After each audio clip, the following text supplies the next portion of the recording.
Baik, Anda masih kembali bersama kami dalam program Bedah Buku, di mana Anda bisa mengambil sebuah makna dari sebuah tulisan. Kali ini masih membahas buku Kun Fayakun for Business, disusun oleh Ustadz Yusuf Mansur dan juga tim dari PPPA Darul Quran. Salah satunya ada beliau di sini, Ustadz Tarmizi. Ustadz, kita kembali ke tadi, lanjutkan yang sempat terpotong di segmen pertama tadi.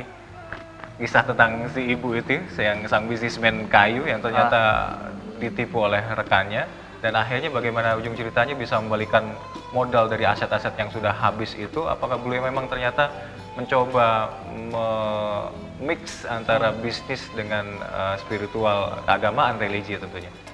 Subhanallah, secara proses sebenarnya sih dia juga mengalami proses yang luar biasa. Drop pada saat dia harus punya uang miliaran, tiba-tiba dia harus membayar uang miliaran dengan hutang yang luar biasa. Tapi uniknya ini kan perjalanannya, kalau biasanya kan manusia itu ada yang bangun setahun, 2 tahun, 3 tahun, ada yang 10 tahun, dan ada juga nggak bangun-bangun. Nah subhanallah nih, si ibu ini ketemu sama kita nggak lama, mungkin sekitar 2 tahun, nggak lama, sekarang itu tahun sekarang nih, kemarin ketemu sama saya, menginformasi kepada saya, Pak Tarmizi, alhamdulillah sekarang, dia cerita tuh ya bla bla bla bla, sekarang aset saya itu sampai 25 miliar, saya nggak nyangka sampai 25 miliar, dari dia punya 12 miliar waktu itu yang punya hutang. Wah subhanallah Bu, dan setiap tahun tuh dia selalu berangkatin orang 100 orang umroh 100 orang tuh dia berangkatin. Nah kalau mau lebih jelasnya baca bukunya tadi itu aja. Tapi subhanallah ini prosesnya saya nggak begitu ceritakan. Memang buku ini luar biasa, menginspirasi buat kita semua. Dan Bu Ermi itu salah satu ibu yang memang menjadi inspirasi buat mungkin buat masyarakat lah. Ada beberapa bagian-bagian yang lain. Baik. Coba kita ke bab yang lain yang tak kalah menginspirasi buat Anda pemirsa. Mungkin sudah sering mendengar nama Sandiaga Uno. Ternyata beliau juga sudi untuk berbagi kisah inspiratifnya di sini. Kaitannya dengan Sandiaga Uno apa yang bisa diinspirasikan kepada pemirsa di sini, Ustaz? Nah, sekarang itu kita manggil sering Bang Sandiaga Uno, itu kan pengusaha muda. Ya. Pengusaha muda, ya kalau bicara masalah ganteng lah beliau lah, luar biasa. Tapi kan secara proses bagian dia membangun sebuah bisnis, kita nggak paham juga. Belum banyak yang tahu ya. Tapi dan belum banyak yang tahu juga pemirsa kalau Sandiaga Uno juga ternyata cukup religius juga. Cukup religius, kan? Dan dia termasuk orang paling, dia masuk Forbes termasuk terkaya, di sini ditulis sama teman-teman. Dia itu pada saat saya sama Ustadz kita tim Darul Quran sama Ustadz Masuk diundang di launching Mandala Tiger-nya. Waktu itu kan Mandala kan sempat jatuh, dia sama akuisisi Sandiaga Uno, kita diundang. Alhamdulillah diundang, kita naik pesawat kan di Terminal 3, ketemu sama kita. Timnya, Ustadz Darul Quran ya? Di mana Ustadz gitu kan. Waktu itu beliau baru saja mengerjakan sholat duha. Subhanallah. Pas di hari Senin Kamisnya selalu terjaga.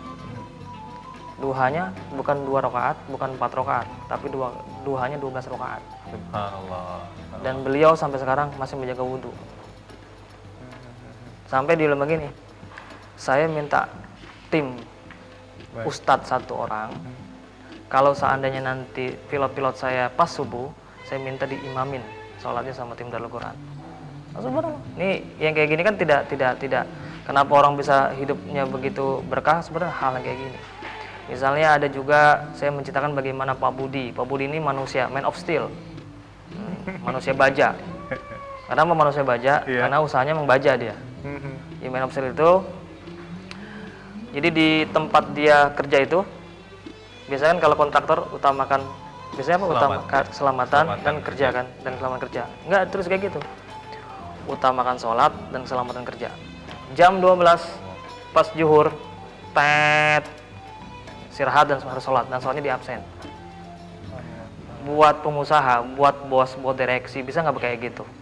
Ya bisa lah. Sangat memungkinkan. Sangat memungkinkan, dan dia menggunakan di situ.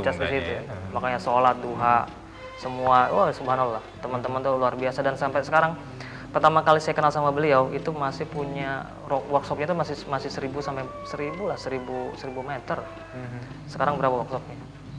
Workshopnya itu sekarang 1 hektar. Asetnya udah ya kalau bicara offset mah mungkin nggak kehitung lah. Dan dari Pak Budi ini juga pasti beliau pernah mengalami titik nadir terendah dalam bisnisnya juga seperti itu. Ustaz. Kalau beliau memang gini, kalau beliau tuh nggak dari titik nazir. Jadi dia tuh sebenarnya proses pembangunan dia membangun bisnis itu memang udah melalui hal-hal yang memang sudah religi. Misalnya gini, pernah suatu waktu dia beli mobil truk. Mobil truk itu pada saat dia beli mobil, truknya itu nggak pertama kali buat bisnis. Jadi mobil truk itu dia penuhin sembako sampai mentok. Dan dia bawa ke pesantren, ke panti asuhan untuk disedekahin itu mobil. Jadi dia kepengen mobil saya ini pertama kali yang saya lakukan adalah harus melakukan hal yang baik dan sedekah buat yang baik. Sekarang itu sampai dia kemarin baru wakaf buat pesantren itu hampir 1 hektar, luar biasa.